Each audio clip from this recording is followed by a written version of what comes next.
Welcome back to Preparing for the Unexpected. Today we are talking with Christopher Stitt. Chris, great first segment there, talking about bridging silos. We're going to change gears a little bit, and we're going to talk about Presilience with a P. So my obvious question has to be, what is Presilience? So, Presilience is a term that was developed by Dr. Gav Schneider and his team at Risk to Solution in Australia. And it actually was born out of over a decade of research into the psychology of risk and Gav's career coming up through um, the security industry on both executive protection, corporate security, and things like that.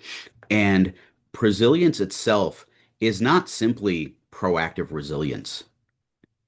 As you understand resilience is the ability to, and I heard in your with Mr. Window the other day, the lack of enjoyment of the term of, just being able to bend and flex and snap back, right? But really, that's what a lot of people think of as resilience.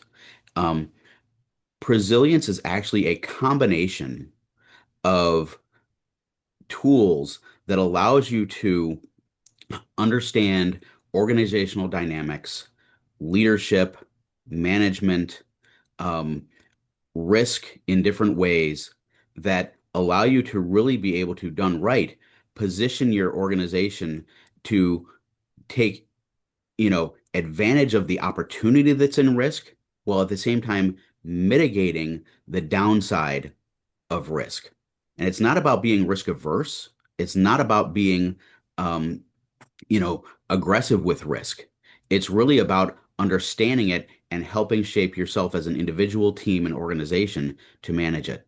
So, as I've been talking about Presilience recently quite a bit, how I'm really looking at it is Presilience is a framework that contains a set of tools that helps shape and change mindsets and done right organizational culture so that you can not only get your base level of compliance right, but that you can also build on that compliance and build in resilient structures. But then once you've got your compliance and your resilience built in right, then what you can do is really start to supercharge your organization so that in addition to being able to just hit your compliance and bounce back to resilience, with presilience, you can really start to look at those uncertainties on objectives, which is the definition of risk in ISO 31000, and use that to really launch forward. So, looking at that, that's kind of what presilience is. And I'm excited to talk to you more about what some of those pieces and parts and tools that put together that framework to accomplish that. Well, let's jump into that because one of the things that you provided for me was create a culture. So how do you go about that in relation to Presilience? Because you said you launch your organization. So what does that mean with culture? So part of it becomes, again, all of this is research backed. And it's drawing on not only their own internal research, but decades of research into organizational culture, into team dynamics, into leadership theory, etc. Um, and all of those things, again, being different tools that get put together in this framework that take a look at how you can actually create a high performing culture. So, for example, you've got different theories in there that look at, for instance, on the teamwork, tribal leadership is a great example of how that works. And, there's a theory out there, Dave Logan and company put out probably about 15 years ago, maybe a little bit longer, that looks at that every organization has groups of people that um, are anywhere from, I think it's 20 to 150 people that form tribes. And those tribes will dictate really how that particular section of the organization functions. And that within those tribes, you've got people at different stages of tribal evolution. So everything from stage one people, which luckily there's not a whole lot of those, but stage one people are, you know, life sucks. Everything is awful. Everything, they are your disgruntled people who are going to do everything they can to prove to everybody else that life is awful and that they really don't want to engage and they're going to try to drag everybody else down. I've worked with a few of those. Yeah, many of us have, right? So then at level two, it's just a minor shift, but you have a lot more people, um, on the normal curve here that fall into level two. And that is my life sucks. So it's not necessarily that everybody, everything sucks, but that they are the, kind of, they just can't get ahead. They're frustrated all the time. They're not necessarily going to try to bring everybody down, but they are, low performers who really just can't get everybody, get engaged with everybody to, move things forward. Level three then comes in as I'm great. So you've gone from my life sucks to I'm now a subject matter expert in this. People can't do anything without me because I'm the person that is going to be the star of the show on this. And quite frankly, this is where a lot of people fall in this level three. And, we talked earlier about silos and pyramids and things like Mhm. that. And quite frankly, it's that level three that has a tendency to climb that pyramid.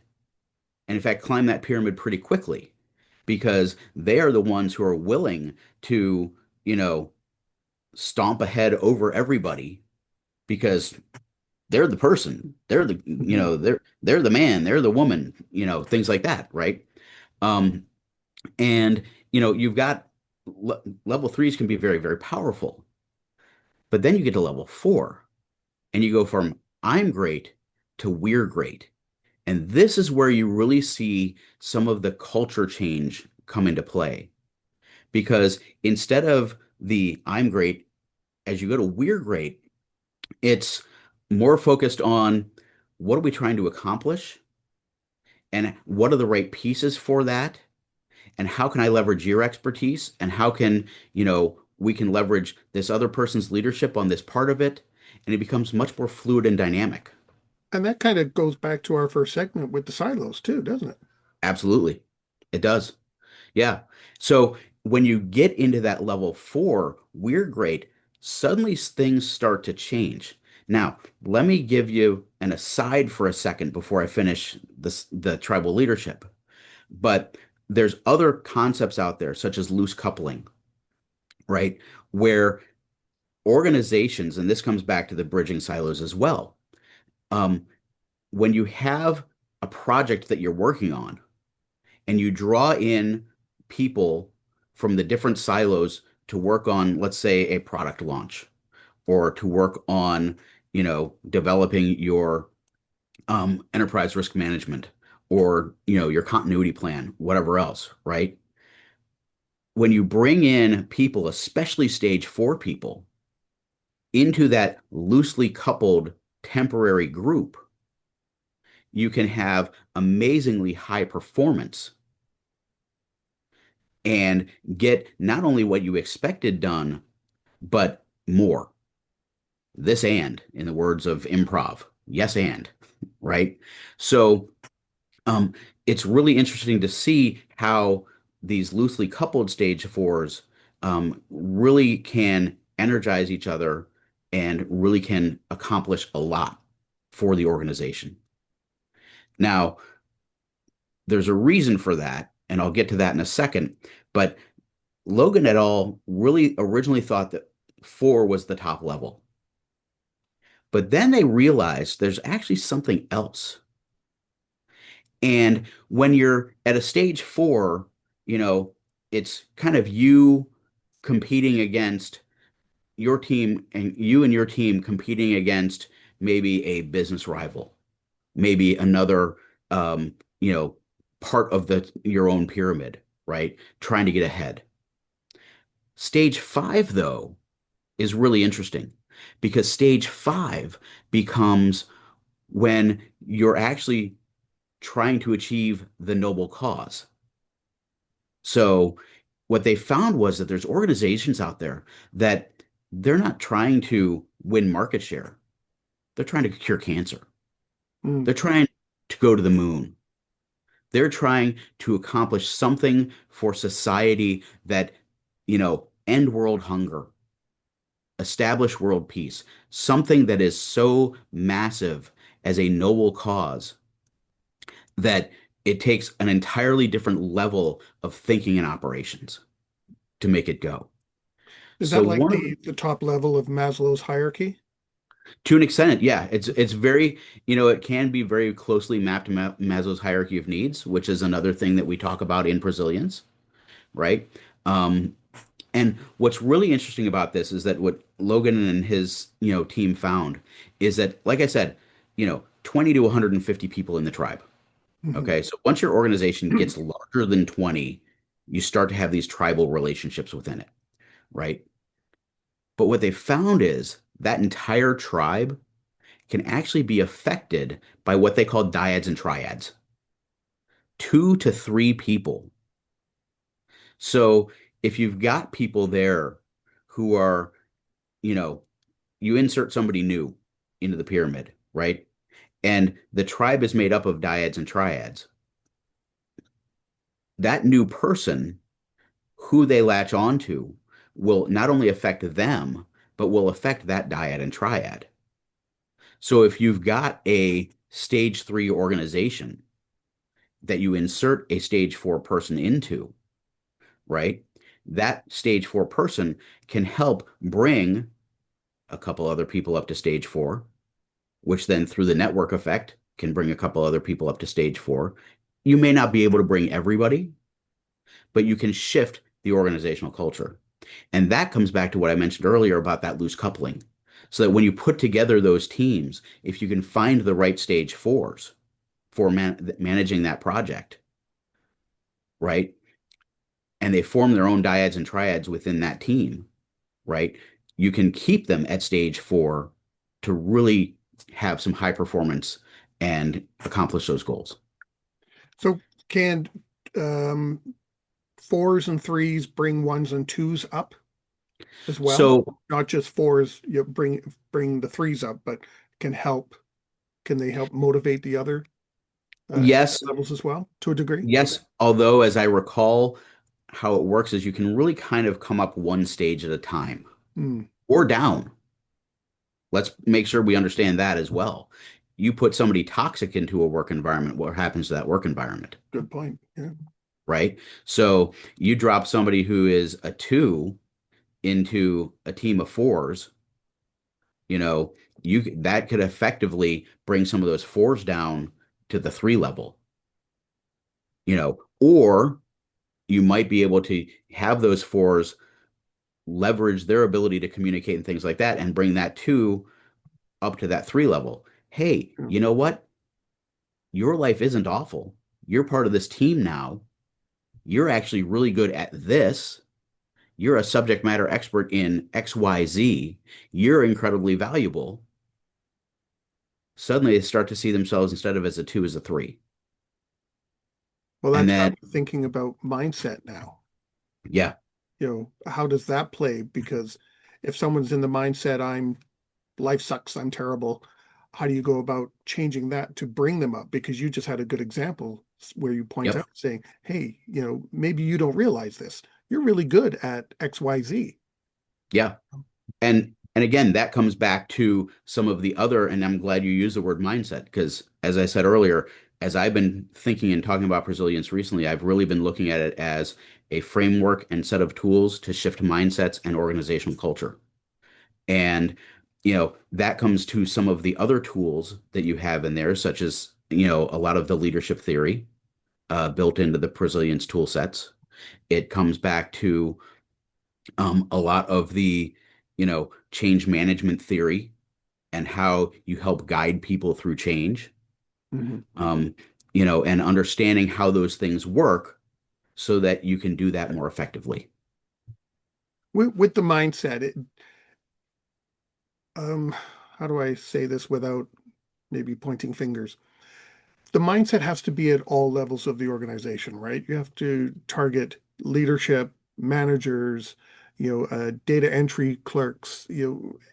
Everyone's mindset has to change, or does it start in one particular spot who then has to try and influence with the right mindset, has to then try and influence others? Where does it start if you want to change the mindset and the culture of an organization? There's got to be a starting point. So where would that be? So one of the things, in the Presilience consulting that we do is we work with the different organizations to figure out what exactly they're trying to change so that we can help them understand, all right, this is where we need to focus to start, as you just said. Hmm. And that can be different for any organization depending on what the goals of that organization are.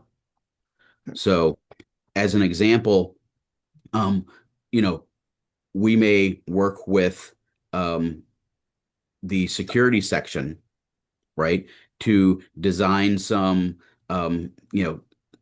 security switch on, security awareness programs.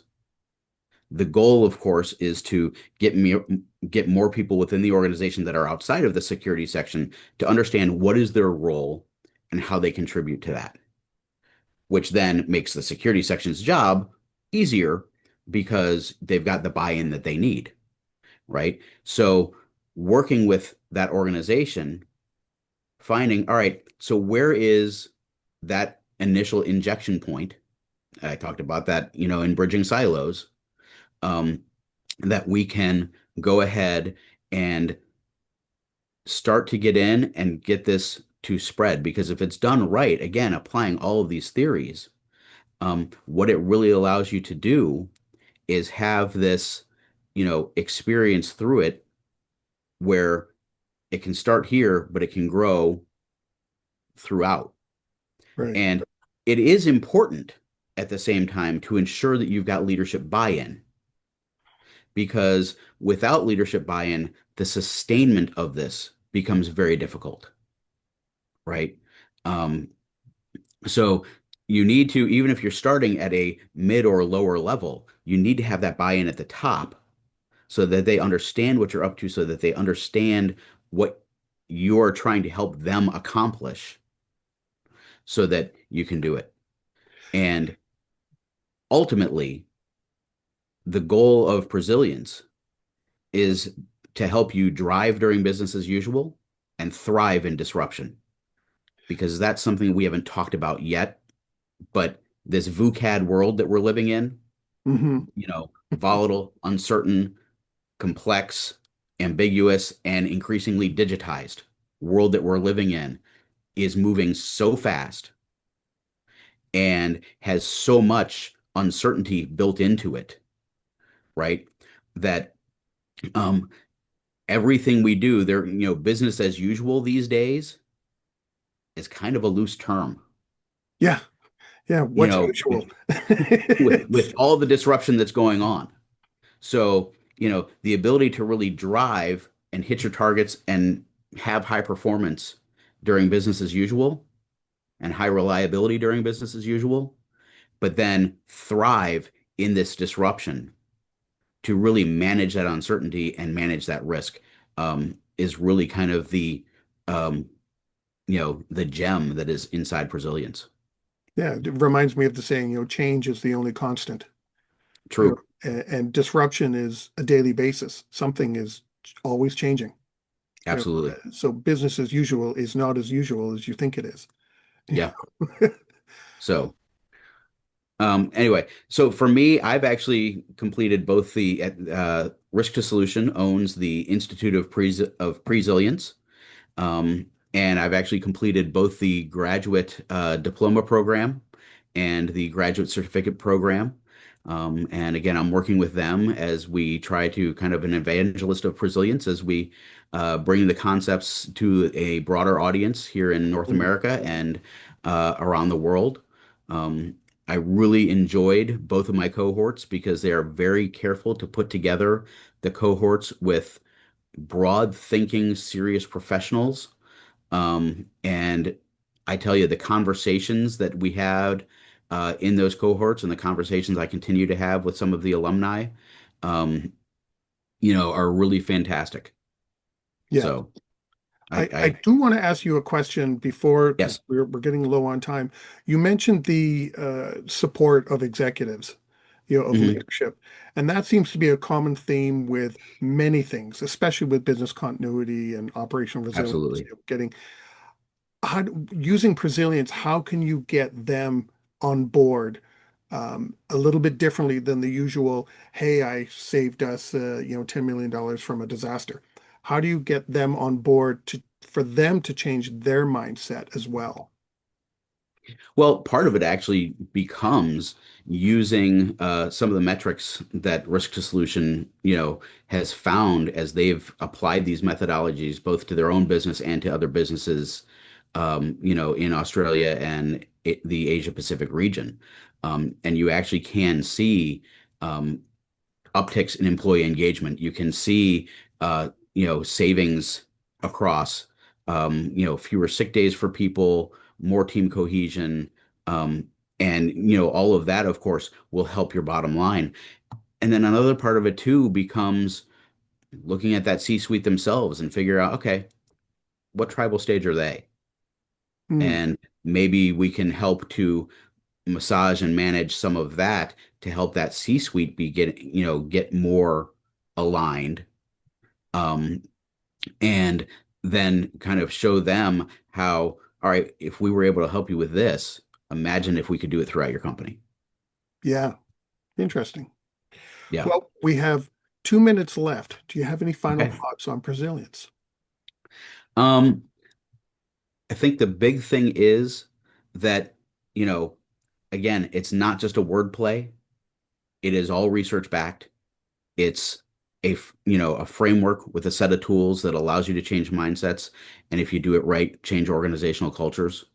Um, it is very powerful stuff, and honestly, for me, it's very exciting stuff. I highly recommend people check it out. If you have questions about how it might be able to help you, please reach out to me. Um, and if you're interested in learning more on a deeper academic level, check out the Institute of Presilience website to look at some of the upcoming cohorts. Yeah, I know all you have to do is type in Presilience on for a search engine, and you definitely get all that Yeah, information right there. So check it out. I'm aware of it, and I am actually in the course that Chris has been talking about. So I do enjoy it myself, and a lot to learn. yeah, It's some really interesting stuff in there. So I recommend it to everybody. very true. So, well, thank you very much, Alex. I really appreciate the opportunity to be here today to talk to you. My pleasure. I'm glad you were able to find the time and share your expertise and thoughts with us today. It's greatly appreciated. Thank you very much. And I look forward to the next one. Oh, yeah, there'll probably be another one. All right. Thanks, Chris, and everyone watching and listening. Stay prepared, everybody.